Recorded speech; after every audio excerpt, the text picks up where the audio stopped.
जब भी कहीं सूजन हो जाती है, कभी चोट लगती है या कभी ऐंठन हो जाती है, जोड़ों में अचानक से दर्द उठता है, तो हमेशा एक कन्फ्यूजन रहता है कि इस वक्त हमें गर्म पानी से सिकाई करनी चाहिए या ठंडी चीज़ों से सिकाई करनी चाहिए।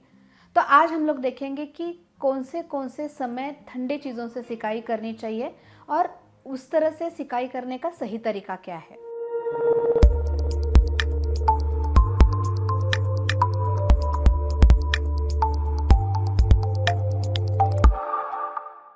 मैं डॉक्टर सुषमा जाधव, ये जो हमारा हेल्थ सैवी चैनल है उसके थ्रू हम लोग हर हफ्ते एक इंटरेस्टिंग टॉपिक पे वीडियो लेके आते हैं।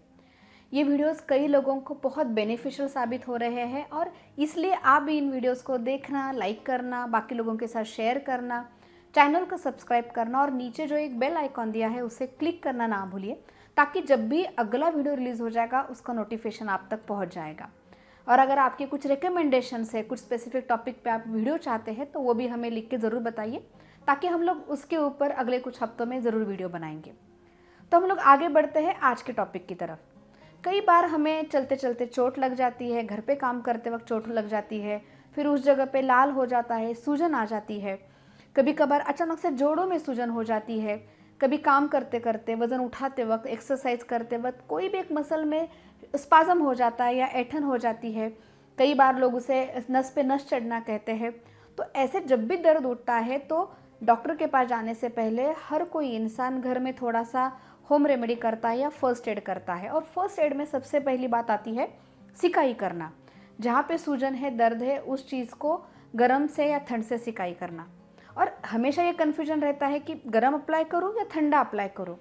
तो ये जानना बहुत ज़रूरी है कि कौन से समय हमें गर्म से सिकाई करनी चाहिए और कौन से समय ठंडी चीज़ों से सिकाई करनी चाहिए या कोल्ड फोमेंटेशन देना चाहिए। क्योंकि सही तरीका, सही टेक्निक और सही मीडियम ही आपको मैक्सिमम बेनिफिट दे सकता है। और कभी कभार गलत टेक्निक यूज़ करने से या गलत टेम्परेचर से सिकाई करने से आपको फ़ायदा कम और डैमेज ज़्यादा बढ़ सकता है। तो आज आपको मैं बताने वाली हूँ कि कब और कैसे आपको कोल्ड फोमेंटेशन करना है या ठंडी चीज़ों से सिकाई करनी है। कोल्ड एप्लीकेशन या ठंडी चीज़ों से सिकाई करना, इसे क्रायोथेरेपी भी कहा जाता है। यानी जिसके में जब हम लोग ठंडी चीज़ एक पार्ट पे अप्लाई करते हैं तो उस समय वहाँ पे जो ब्लड वेसल्स है वो सिकुड़ जाती है या वैसोकॉन्स्ट्रिक्शन हो जाता है। उस पार्ट का ब्लड फ्लो कुछ समय के लिए रिड्यूस हो जाता है। उसके वजह से स्वेलिंग, दर्द, ब्लीडिंग, वहाँ का सूजन कम हो जाता है। और यही क्रायोथेरेपी या ये आइस अप्लाई करना या कोल्ड फोमेंटेशन कई जख्म में या कई चोटों में वुंड को, डैमेज को रिस्ट्रिक्ट करने में, कम करने में मदद करता है। तो याद रखें कि एग्जैक्टली बर्फ़ कब लगाना है। सबसे पहली बात कि इमीडिएट जब चोट लगती है या कोई वुंड हो जाता है या जख्म हो जाती है तो उस एरिया पे या उस पार्ट पे हमें सबसे पहले आइस अप्लाई करना है। तो हमें बर्फ़ से सिकाई कब कब करनी चाहिए? जब भी कोई चोट या कोई भी दर्द एक्यूट है, एक्यूट यानी जो 48 घंटे से कम ड्यूरेशन का है, यानी जो नई चोट है, नया दर्द है, वहाँ पे हमें बर्फ़ लगाना चाहिए। कोई अगर जोड़ों में अचानक से दर्द उठा है या अचानक से सूजन उठी है या कोई मसल में स्पाज़म हुआ है या ऐंठन हो चुकी है या नस पे नस चढ़ गई है और वो जो एक आध दिन में ही हुआ है, तो उस समय उस पार्ट पे हमें सिर्फ आइस अप्लाई करना चाहिए, बर्फ़ से सिकाई करनी चाहिए। दूसरी बात है कि अगर किसी को फ्रैक्चर हुआ है, अचानक से चोट लगने की वजह से अंदर सूजन है, तो भी बर्फ़ मदद करता है। और अगर किसी को फ्रैक्चर होके प्लास्टर लगाया था, वो निकाला है और अभी वो रिहैबिलिटेशन पे है, तो रिहैबिलिटेशन के फेज़ में भी आइस, ये गर्म, इससे भी कई ज़्यादा फायदेमंद होता है। यानी कोई भी जख्म, कोई भी दर्द, कोई भी सूजन अगर 1 से 2 दिनों का है या अचानक उभरा हुआ है तो वहाँ पे सिर्फ बर्फ़ से ही सिकाई करनी चाहिए। तो इस कोल्ड थेरेपी के लिए हमारे पास कई सारे ऑप्शन अवेलेबल होते हैं। आप जो इजीली घर पे आइस क्यूब्स अवेलेबल होते हैं, उन्हें निकाल के एक पॉलीथीन बैग में लेके कपड़े पे लपेट के भी यूज़ कर सकते हैं, या आइस पैक्स या फिर फ्रोज़न जेल पैक्स या आइस स्प्रे भी अवेलेबल होते हैं, जो उसे कूलेंट स्प्रे कहा जाता है। हम लोगों ने काफ़ी बार देखा होगा कि जब ग्राउंड पे या टेलीकास्ट मैचेस चल रही होती है और किसी प्लेयर को इंजरी हो जाती है तो इमीडिएटली जो स्प्रे किया जाता है वो बेसिकली कूलेंट स्प्रे रहता है। यानी स्प्रे के माध्यम से ही कोल्ड एनवायरनमेंट उस मसल पे या जोड़ों पे दिया जाता है ताकि सूजन और दर्द जल्दी से जल्दी कम हो जाए। इसके अलावा आइस बाथ हो गया, ऐसे कई सारे ऑप्शंस है। इसमें से कोई भी जो इजीली अवेलेबल है वो चीज़ आप यूज़ कर सकते हो। अगर कुछ भी नहीं है तो ठंडा पानी भी उस जगह पे जो क्लोज वुंड है उसके ऊपर डालना भी फ़ायदेमंद हो सकता है। लेकिन जब ये कोल्ड थेरेपी दे रहे हैं तो कुछ चीज़ें हमें ध्यान देना बहुत ज़रूरी है। सबसे पहली बात कि प्रिफरेबली ये जो कोल्ड चीज़ है या आइस पैक है या आइस क्यूब्स है वो डायरेक्टली उस पार्ट पे ना लगाएं। इनडायरेक्ट लगाने से उसके वजह से जो होने वाला एक्सेसिव एप्लीकेशन की वजह से होने वाला डैमेज अवॉइड कर सकते हैं। तो एक बैग में लपेट के उसके ऊपर पतला कपड़ा लपेट के अप्लाई करना सबसे बेहतर है।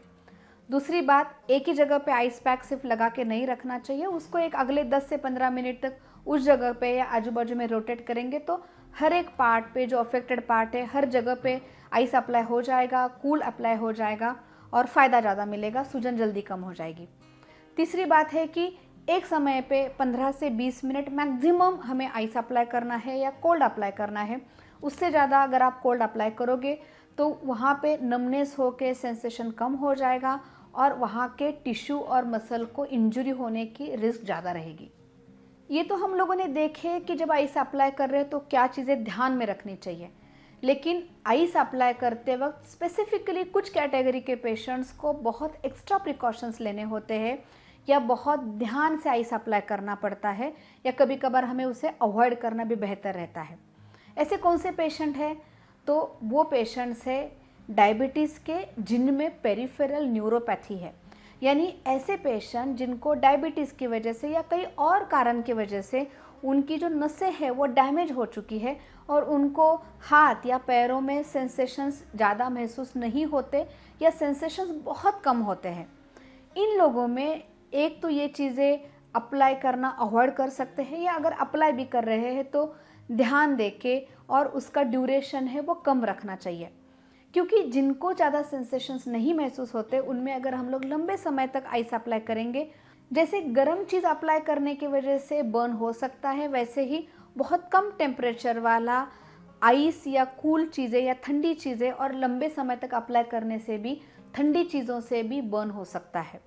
तो स्पेसिफिकली डायबिटीज़ के पेशेंट्स, डायबिटिक के न्यूरोपैथी वाले पेशेंट्स या बाकी और किसी चीज़ की वजह से न्यूरोपैथी से अफेक्टेड पेशेंट्स या कोई भी पेशेंट जिनको बहुत स्ट्रॉन्ग अस्थमा है, ब्रोंकाइटिस है, उनमें ये कूल थेरेपी या आइस एप्लीकेशन थेरेपी हमें प्रेफरेबली अवॉइड करनी चाहिए या एक्स्ट्रा प्रिकॉशंस फॉलो करने चाहिए।